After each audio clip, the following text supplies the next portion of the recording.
All right, so welcome to another episode of Businews. I'm Alfonso Santinello. This is the co-host, Corey Vittoramo. Today, the sponsors are at Forest Park. They're letting us shoot our episode here. Our guest co-host for the episode, Mike from Sticky Cakes. You might remember him from episode 1. And our newbie to the show, our guest co-host, Carrie. Carrie, say hi to the show. Hi, Show. Hey, Show, how's it going? What do you do, Carrie? I work for Mass Mutual, but I'm also on the board for Dress for Success Western Mass. Great. All right, let's get right into hot topics. We're going to go over Google. Actually, they spent $100 million defending YouTube against Viacom. In 2007, Viacom sued Google for $1 billion in damages and over 160,000 unauthorized clips uploaded to YouTube. Google invested $100 million defending YouTube. Last month, the court granted motion for summary in favor of Google, which means they threw out the lawsuit. Done. Google, I guess, has enough money to spend $100 million. That's obscene amount. It's a lot. I'd like to be lawyer in that case. Can I just have $1 million? Yeah. You know, that's all I need. But yeah, I mean, I didn't even know this lawsuit was going on until I read it on one of the websites, and I mean, I can understand why Viacom sued them. First off, I mean, Viacom. I don't know. I think it's Viacom. Viacom. Okay, sorry. But I think I understand why they sued them. I mean, they're using their clips and it's their product, their name, and they're using it unauthorized. So I understand why they sued them. I don't know if maybe Google winning was right, but what do you guys think about Viacom? I'm just glad that YouTube won, because I think had Viacom won that lawsuit, the whole viral video thing would have just started dying. That's true. And I think that's the reason why they won. If this was like 10, 15 years ago, YouTube had no chance. But because of everything's video. If you miss your favorite TV episode, what do? You go online to try and watch it. So I think if they could just figure out a way where it works for both of them, because Viacom owns so many other companies, MTV, VH1, even Love's Diapers, they own everything. But I think if they could figure out a way to make it work, and that's what even translate into the music industry too, because same thing with our favorite music. We love our generation loves being able to get our music online, but if the artists aren't getting paid for it, and they won't want to make music, so we just have to find a way so it can work for everyone. Well, they released Google released their second quarter earning report. Revenue grew 24% year over year to $6.82 billion. However, the website does say that they're barely growth in quarter 1 2010. I mean, only $6.82 billion. I can make a lot more than that. But I mean, the first quarter, they're still growing. They keep adding on new products and new apps for their website. They're becoming more than just a search engine. They're just huge. Anybody else for Google? Okay. We're going to go next up to Apple acquiring mapping company Poly9. According to the French language newspaper Le Soleil, Apple acquired Poly9. It's an online mapping company based in Quebec. It's pretty much a cross-browser, cross-platform 3D globe. It doesn't involve download, kind of like Google Earth. It's just automatically in your browser. It's actually the second mapping acquisition from Apple. They did one about a year ago with PlaySpace. Yes. Didn't really go over too well, I guess. I mean, now they're going on to the second option. I think Apple is just trying to get into Google's world after the whole, Google getting into cell phones and everything, competing against the iPhone. I think Apple's crossing over into Google's territory now. Well, mergers and acquisitions, that's a strategy that Apple is, going to take over or they're going to just run with, because they just want to be giant for everybody wants to be their a giant. world. What happened to the good old days when Apple was like this company just for the people, Macintosh, not worried about being this huge conglomerate, and now it's just becoming too big. I'm an Apple fan. Obviously, I got the iPhone and the Mac and all my stuff's on it. But I miss those good old days. Like, it was almost like a community feel. Now it's like big businesses. What you call a call center, it's actually a person and not a computer. Yeah, but in 2008, they reported $24.5 billion for just cash. So they have to acquire different companies, they can't just hide that money. Yeah, that is true. Yeah. So they can seem small.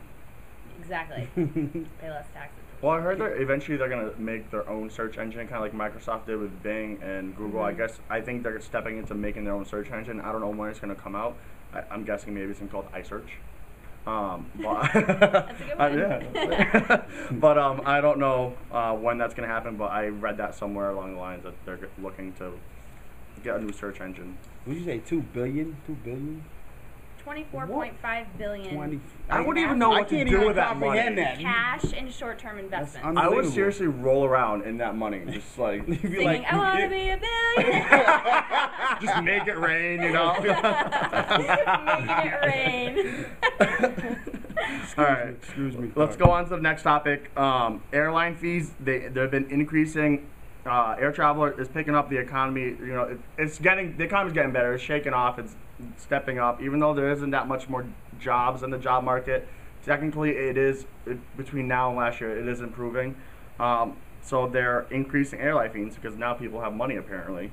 But despite all those additional fees, officials from Bradley Airport say it really hasn't had a negative impact on the amount of passengers flying in and out of the airport.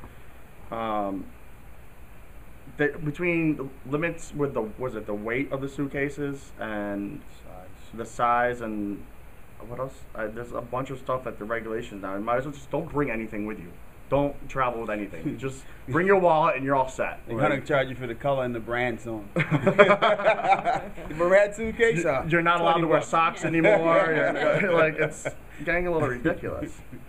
But that's a good opportunity, I think, for the vendors to make a lot of money. I mean, if people are going to stop bringing their toiletries with them on the plane, I mean, they can just get them right off from the vendors. That's true. You know, Sell them on the plane. Oh, yeah, they could. That's an idea. Make money by selling toiletries on the plane. Yep. But I can only imagine how expensive they would be. I know. Because actually, I looked up some tips on how to avoid fees, and one of them is to do with the in-flight amenities. So instead of paying $3 for a bag of chips, MSN suggested that you bring your own snacks and drinks with you, and not to purchase the towel or the blankets and the pillows on the plane because they are so expensive. So What would you use? there may Body be a- heat? each other. Just you wake up and there's like some guy passed out on your shoulder. That's Put your head on my shoulder. That'll bring a new meaning to friendly skies. Yeah. Yeah. Great customer service. Yeah, right. One last topic that we're going over, big whole ordeal that's going on in the whole pop culture thing is Mel Gibson. A lot that's actually, he's losing a lot of money in business aspect. He's been dropped from his agency. He has been dropped by William Morrison Endeavor Entertainment. Say that 5 times fast. His agent Ed Lamato, who recently passed away, has been replaced by Ari Emanuel. Ari's the real person, not from Entourage. Apparently, there is an agent called Ari, who is now had it out for Mel Gibson. TMZ said, and they dropped him, and he's out of I think it was like $5 million in bills, and that he's losing out of money. And then his old divorce and how much he has to pay out. He has like 15 kids. Dude, just snip. Like that. Like you don't have to worry about any more kids. I mean, that's just more money. But he's losing a crap load of money. What is Mel short for? I think that's it. Mel. Melanie? No, Nelson. Nelson? Nelson Gibson? I don't even know. Sound like a Simpson character. I don't even know if I've seen a movie with Mel Gibson in it. Yeah, I was going to say I think the Mel last Who. one Yeah. was Lethal Weapon. Well, I've the never last good seen one. it. I didn't see. Well, he wasn't in the Passion of the Christ. I didn't see that. The new one that he just had, I heard it sucked. I didn't see it. Have you heard the recording of him talking to? Yeah, Alright. F this and he's all right. It was like something like he was like, "Do you know who I am? I have so much money. I would bury you in the backyard and blah It was blah blah." almost a setup. Yeah, I think it's funny because he's all rah rah rah, and she's like, "Well, okay." Yeah. Yeah, I heard it. Into You it. can you can tell like the sound. It sounds really different between his voice and her voice. Yeah. It might be Pro Tools. yeah. Pro Tools. Maybe he thought She was- probably owns a Mac. Maybe he thought she was like a Russian spy or something. I think Like that he's got- Angelina Jolie movie. He's got a few, Salt? Is she pepper? few screws loose from Yeah. Mel. Yes, it's sad. He's situation. he's done. That's sad. He's out a shitload of money. Yeah. He'll be collecting welfare next month. Or hanging out with Lindsay Lohan in jail. That's what my wife said. He said, Mel and Lindsay should get together, and then they could have all sorts of fun together. Yeah, they should Figure- have their own Well, reality they- TV show because I'd watch it. Mess and Messer. Hey, Viacom will be calling them soon. All right, that's it for Hot Topics. We'll be back in just a minute with Corey and Carrie with their health tips.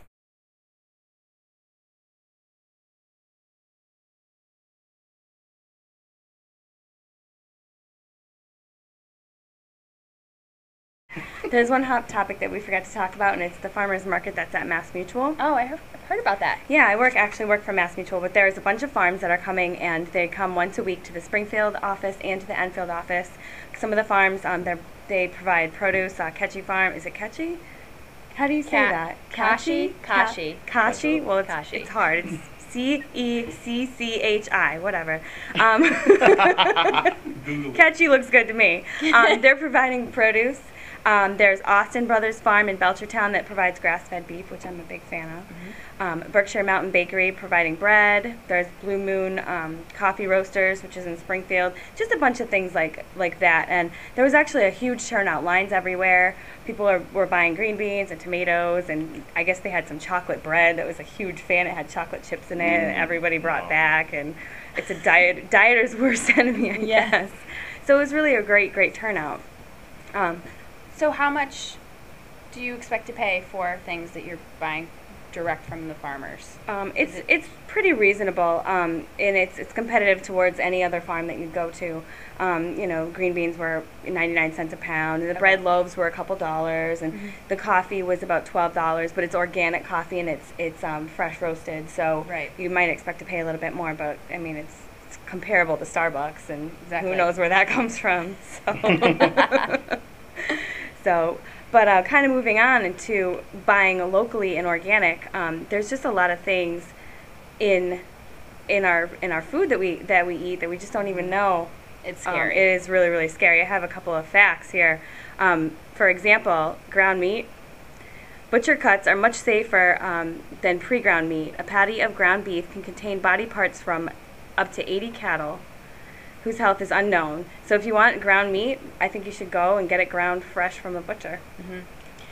Because cows are not carnivores, and unfortunately they are eating each other, and the food that they are eating from sometimes contains the blood from whatever's happening behind the scenes. So it's just not the natural course of a cow's life or the ecosystem. It's very and whatever they eat, we ultimately eat. Exactly.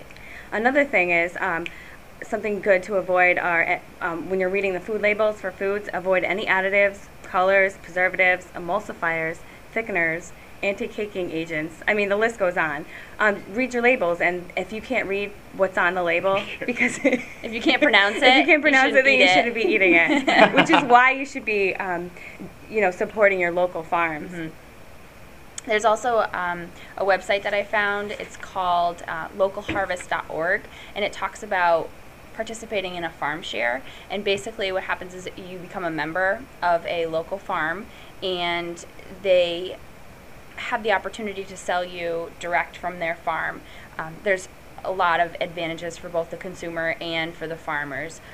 You're getting ultra fresh food, rich with vitamins and flavor as well, and you also get the chance to go and visit the farm. So you participate in, the success of the farm, but you also get the experience of visiting the farm. My friend did that, actually. She said she had an abundance of vegetables, and then she could go every weekend and pick strawberries. And it's Red Fire Farms, and I believe that's in Belchertown. But I think so. I mean, she just had spinach and green beans, and and the vegetables are seasonal, but for the most part, it was enough to feed 4 people every week. And sometimes kids even like participating and picking out their own vegetables, and it makes them want to eat that vegetable that they don't like.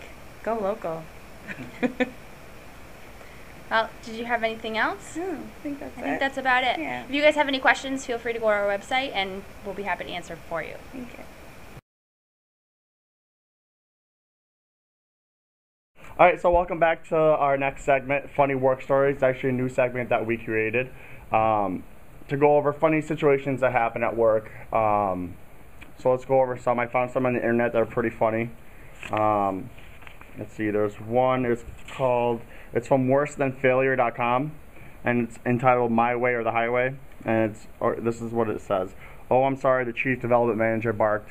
Were you guys trying to have a meeting in here? Because if I was interrupting you two, I can stop. And I'm sure that the 53 other developers sitting in here have nothing better to do than wait for your little meeting to end. A week later, actually, this is not that funny. sorry. Do you guys have any funny work stories? Well, I found a few on toiletpaperentrepreneur.com. That is a blog hosted by a guy called Mike McAllowitz. Yeah, I've heard of him. If you're interested in being an entrepreneur or want to be inspired, check out his site, toiletpaperentrepreneur.com.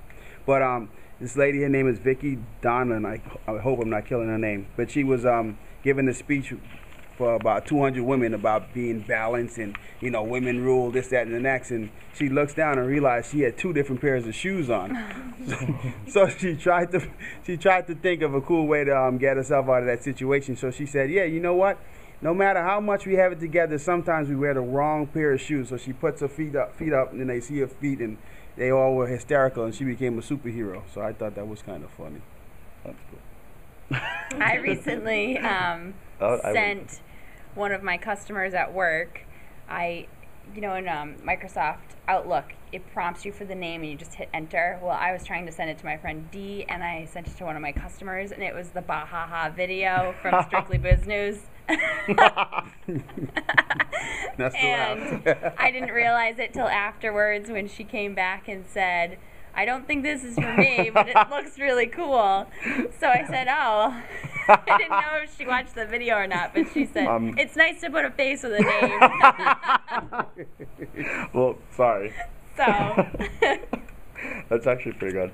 I don't have any personal funny stories because I'm just hilarious as it is. Every day's a funny day. Just kidding.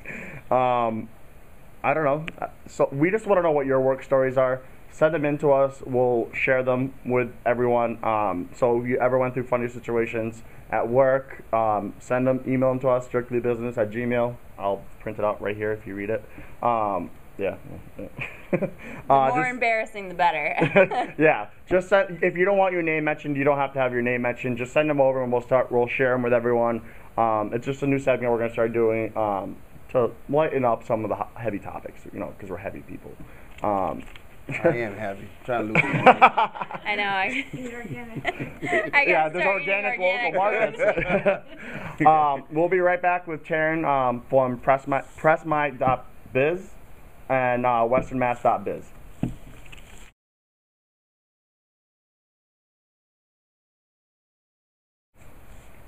Welcome back. Our spotlight this episode is with Taryn from PressMy.biz and WesternMass.biz. For all you social media people who know WesternMass.biz, this is Taryn behind WesternMass.biz. Hi. Let's go first to your business, your website company. What is PressMyBiz? I build affordable self-directed websites using WordPress. They're basically websites that you can update and add content to easily yourself. So what's the difference between you and other website development companies? Like really any web developer, I have a certain design sense. I can do some pretty neat things with a website. What really sets me apart is my business background. I have a business degree, so I really view a website as a tool. It's not some pretty piece of art or something. It's something that is supposed to get your actual business. So it's really just that background and that focus that it's not a piece of art. It's a tool that we're going to use, and we'll be very careful to make sure that the website is helping people find the information you want them to find. Who do you target who do you go after to try to get for clients? I'm mostly focused on small businesses that are real world and like not e-commerce, and mostly informational websites. So it's not a lot of buy this on my actual website, but giving them the information they need to decide to get in touch with you however you want or however they want. Some of my favorite people to work with are the brand new businesses, just because entrepreneurship's sort of always been where my head's at, and I like to be able to help those people shape their message from the beginning, and they're just more fun. Yeah, So. I agree. So I've been doing this the past couple other spotlight interviews, and I want to stick with the theme. If you got stuck in the elevator, what would your elevator pitch be for Press My Biz? I actually kind of object to the sort of idea of an elevator pitch. If I'm going to be meeting someone for the first time, and especially if it's a really quick meeting, like you're stuck on an elevator, I'd much rather be learning about them, their business, what makes them tick, and just find out what their needs are. Mm-hmm. And sort of an extension of that is if I'm at a networking event or something, I'd much rather get business cards than give mine out. I'm flabbergasted by the people who think that a networking event is about handing out as many cards as they can. Yeah, definitely not. If I think we can work together, one of us can help each other, whatever. Yeah. I'm definitely going to be in touch. So I'd much rather collect business cards than hand them out. Mm-hmm. So the elevator pitch, I already said, it's affordable self-directed websites. Mm-hmm. But if I'm actually stuck in an elevator with you, I'm not going to be talking about myself. So moving on from Press My Biz and westernmass.biz, that's how I got to know you, was through that. How do you define what the site is and what it embodies? It's a online portal that I use to promote and connect local businesses and business people. Starting to not be quite so online all the time, but yeah. But that's the. Where do you see? Right now I think the site's great because you can see it's not just specific kinds; it's all different kinds of small businesses in Western Mass, and not just Springfield area. You got like Northampton, East Hampton area. It's just all of Western Mass. Where do you see the site going later on in the future, near future, or far future? Well, like you said, right now I'm sort of building the free memberships with offering free business listings, and soon I'll be doing member-only networking and educational events, so that's what's going on right now. Pretty soon, I'd like to be able to sort of be providing enough value that I can start transferring some people into premium memberships, and that'll probably include some things like free or reduced cost display advertising on the site. Some networking events will probably not be free except for the premium members who Mm-hmm. will get in for free. I'd like to sometime be able to start developing a repository of educational material that people can use to improve their business, and that I'd like to see that come from local people that then will get business from it. Mm-hmm. At this point, it's just something I'm going along. I really don't know what it's going to be. I'm hoping that the membership that's there and that's developing will help create what it becomes. Do you want to plug in the treasure hunt, or what treasure hunt you're calling it, right? Sure. Do you want to explain that a little bit? By the time this is airing, it should be either started or soon starting. We're doing a social media treasure hunt that got 8 businesses that are going to be clues. Alfonso's creative strategy agency is going to be one of them. That it's just a way to find out about some cool local businesses and to win a prize from another cool local business, which is Go Berry Northampton. They're a frozen yogurt place. They're actually our Good stuff. sponsors. In the next couple episodes, you'll hear from them. But the first 2 people with the most correct responses will get a gift certificate there. So That's definitely a always good. great idea. Interact, like, just people and consumers with the local companies. I think that's a great idea. That's the idea. What do you? And to do that, you have to follow me on Twitter, fan me on Facebook, or sign up for the newsletter. What's the Twitter name so they can follow you? Western MABIZ. Follow Taryn at West. Yeah, that.